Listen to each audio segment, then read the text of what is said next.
Okay, here's part 4, and part 4 is going to show you how to colorize it. So the face pretty much, or at least matches the body color.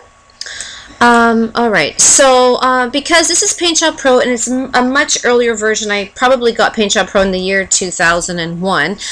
The newer versions, of course, have more, you know, they're a little bit more sophisticated in the sense that they have a lot of more features that you can colorize your photographs. But for this purpose, you know, I didn't want anybody to spending money on, you know, brand new versions of Paint Shop Pro.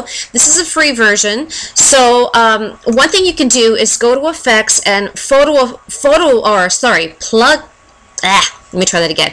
Effects, Plug-in Filters, AAA, and go to the Photo Fix. And you can play around with the settings.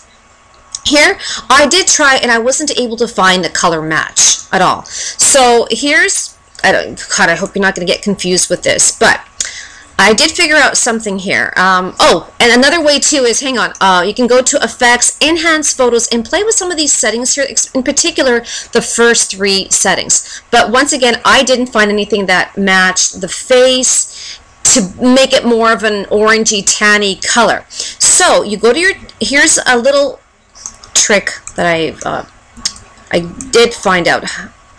What am I trying to say here? Hang on. So you go and you click on this. Here it's Create Layer. So you're creating a brand new layer, and you can give it a name if you want. I'm not going to bother this particular time. Okay, so now you should have like this background, Les's face, and if you use the mover tool is the letter M on the keyboards, or this right here, and see how that moves because we have it on the different layer. It's Les's face is not on the layer of the background. Had it been on that same layer as the background, I would not have been able to move his face. So okay, right now we've created a new layer, and that was by clicking this right here, Create Layer. What we're going to do is I click on the freehand selection tool, and once again you can zoom in if you like, and just go like little clicks right here just around Les's face, because not the hair, right? Because we really only want to change Les's face where there's all skin to match the chest area of Rex here from Gone with the Wind, right? So go like that, double click and release your mouse. And okay, next thing is, this is the dropper tool right here. You click on the dropper tool and you bring that dropper tool to a part of is it Rex or Brett? What's his name? I don't know. Anyways, you click on a part of the chest area, and I'm going to click right here, and see, it changed. See that right here is the color palette, and it changed. I could have, say, if I clicked on here, see how it changes, but you want to match this color or even the top color, you know, it doesn't really matter. Okay, so watch this. Next, I'm going to click on the flood fill tool and left click twice. I have to do it twice. I know it doesn't look. Oh, hang on, color. Oops, sorry, hang on. So now you go back to the layer palette, and here you'll notice it says normal.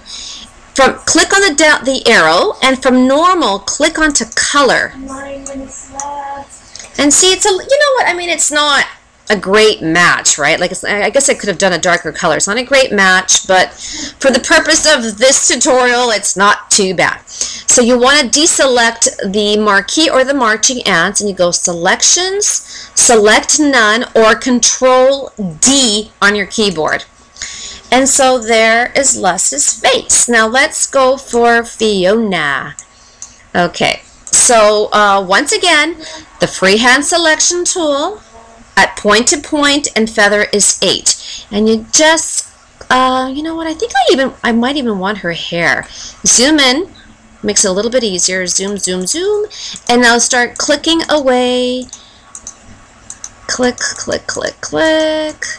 Little clicks, little clicks. And this, of course, may take a bit of time.